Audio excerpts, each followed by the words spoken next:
पंजाब विधानसभा का आज दूसरा दिन था, कई बिल पास हुए हैं। सबसे पहले आरडीएफ की बात कर लेते हैं। ऐसा किस तरह से देखते हैं, क्योंकि केंद्र के द्वारा फंड जारी नहीं किया गया? देखिए, पंजाब का जो रूरल डेवलपमेंट फंड है, जो मंडियों से आता है, जो किसान जब फसल अपनी बेच के आता है, फसल को सेल करके आता है, उसमें से एक फ़ंड जनरेट होता है, उसको आरडीएफ बोलते हैं। वो रूरल डेवलपमेंट के लिए लगता है, जैसे नई मंडियां बनानी, नई सड़कें बनानी गांव के लिए।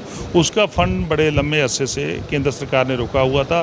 डिफरेंट किस्म की जो पाबंदियां लगाई हुई थी, तो उसको आज हमने केंद्र सरकार को जितने भी चुने हुए पंजाब के नुमाइंदे सबने रिक्वेस्ट भेजी है कि उस फंड को तुरंत जो रिलीज़ किया जाए, ताकि हम पंजाब के जितनी भी हमारी गांव की मंडियां हैं या जितनी भी हमारे गांव की छोटी रोड्स हैं, उसको हम अच्छे तरीके से डेवलप कर सकें। ये आरडीएफ का जो बिल था, ये बड़ा सेंट्रलाइज था। इस पे सभी जो बाकी विपक्षी दल हैं उनको एक साथ होना चाहिए था, पर वो वॉकआउट कर जाते हैं इस मसले। देखिए, जब पंजाब में कांग्रेस पार्टी का राज था, तब उन्होंने जिस आरडीएफ पैसे के ऊपर ही किसान का कर्जा माफ़ करने के लिए, किसान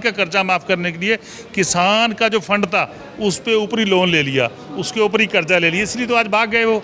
इसीलिए तो आज प्रताप सिंह बाजवा जी कैसे वो विधानसभा में बैठ सकते थे, क्योंकि जब इस पे बहस होती तो उनको ये झेलना पड़ता कि उनकी जो पुरानी सरकार थी, कैप्टन साहब की सरकार या चन्नी साहब की सरकार, उनकी सरकार के समय ही आरडीएफ के पैसे का दुरुपयोग हुआ। उससे पहले जब श्रोमणी अकाली दल बीजेपी की सरकार थी, उन्होंने किसान का पैसा जो है संघ दर्शन में बांट दिया। सो पहली बार हुआ है कि हमने एक्ट पास करके भेजा है कि बिल्कुल उस पैसे का एक जो पैसा है वो किसान के लिए, किसान की मंडियों के लिए हम खर्च करेंगे। पंजाब यूनिवर्सिटी के जो चांसलर होने चाहिए वो मुख्यमंत्री होने चाहिए। इससे क्या फ़ायदा पंजाब को होगा?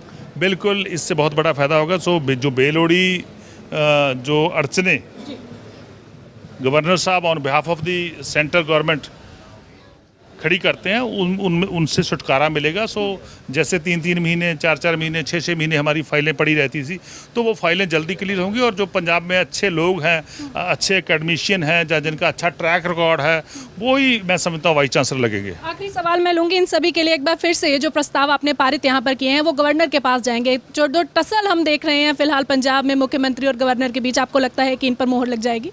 बिल्कुल, क्योंकि हमने जो भी काम किया है वो हमारे संविधान की गरिमा को देखते हुए किया है। हमने तो जो संविधान, जो नॉर्म्स हमारे लिए बाबा साहब भीमराव अम्बेडकर जी ने बनाया था संविधान, उसको देखते हुए हमने सारा कुछ बनाया। हम तो कोई भी ऐसा काम कर ही नहीं सकते, कर नहीं रहे जो गवर्नर साहब के खिलाफ हो।